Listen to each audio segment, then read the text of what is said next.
We continue episode 1 in a Maryborough pub, having waited about 4 hours to catch a train to Bundaberg, which was inaccessible by car due to flooded roads. In part 1, Graham introduces us to the game of trivia. In part 2, we see Graham's take on the conclusion of that game. But we begin with Graham reflecting on our father Max, talking him into leaving one of the best schools in Queensland, the Church of England Grammar School, to work on the family farm. Certainly some of the threads of Graham's life can be traced back to that decision to leave. And then you were a churchy, right? You were a churchy, yes. And Max made a deal with you. With the devil, yes. No, a deal with you. Yeah. A deal. Yeah. Basically, it's because he created the farm for me. You know, clearly you could see the legacy of what he left. But yeah. To go and work with Rob. Well, actually, Rob wasn't even there when I got there. He was supposed to work 6 months on the farm. Yes. And yes, no. The exact words were, you only have to work 6 months, and the rest of the time you travel the world. That's what you do. Yeah. So you forget about that education business. You don't need any of that rubbish. But he said you could play golf every Wednesday. Ah, yeah. Well, you know, my golfing career. If you've got a moment, I can tell you about my golfing career. Here we go again. I've heard the story. It was the greatest shot of his life. Well, it was. You should have seen it.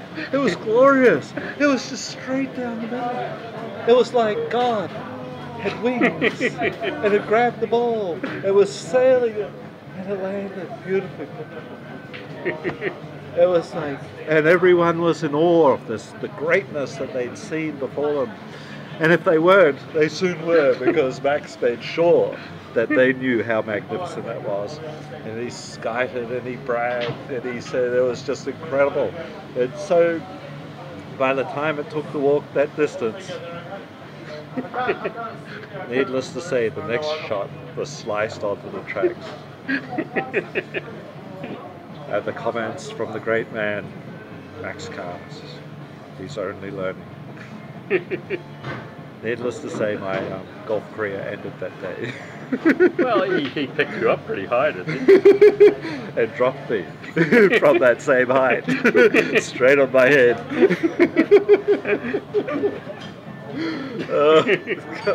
God help us. Yeah.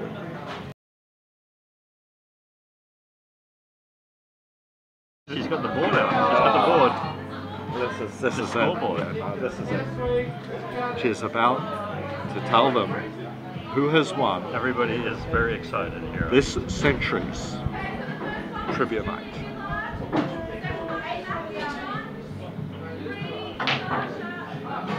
It's just listen to this. She's reading out the results. Yeah, can you sense the excitement in the room? Yeah. Can you sense the excitement in the room? I tell you, you just need to breathe deeply and appreciate the moment here. The intense excitement. The intense excitement.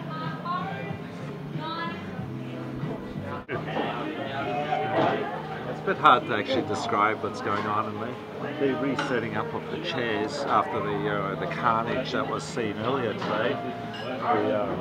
People's lives and that was shattered by the result. I mean, if you would have seen the look on their face, that was unbelievable. The sadness, the depression, of those that lost, and the joy, the incredible intensity of emotion displayed by those who won. It was just something to behold.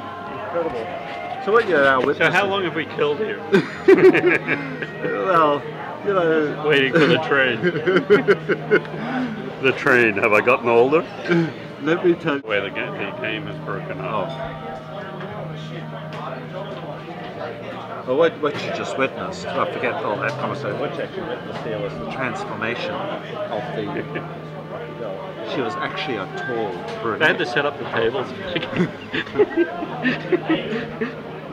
Now they're redoing the tables.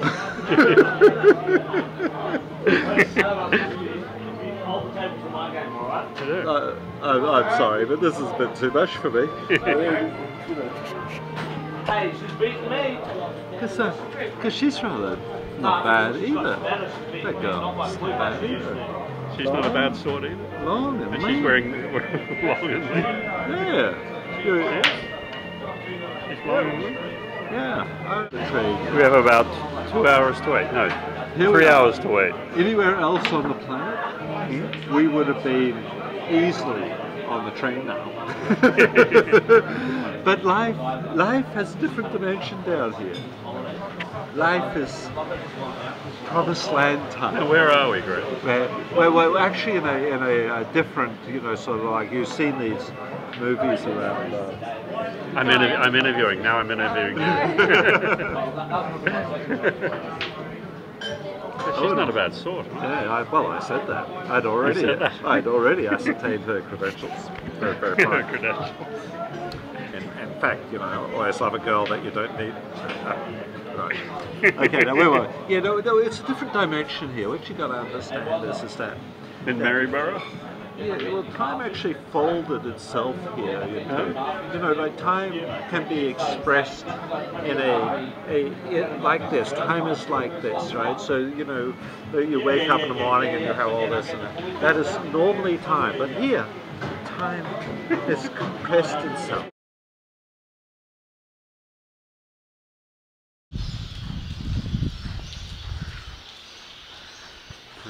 So you may be witnessing, this thriving metropolis of Maryborough. What you can actually hear is the native Maryboroughans in the tree. They're very excited about the prosperity of this neighbourhood, as you can see by looking around the incredible amount of activity and the partying of the people. Green parrots, the greenies. And rainbow lorikeet. The native inhabitant of Maryborough, as you can see, it's party central. There's definitely a lot going on here in Lorikeet Lane, that is for sure. Yeah, very excited. I wonder what they're all doing up there. Let's not disturb them.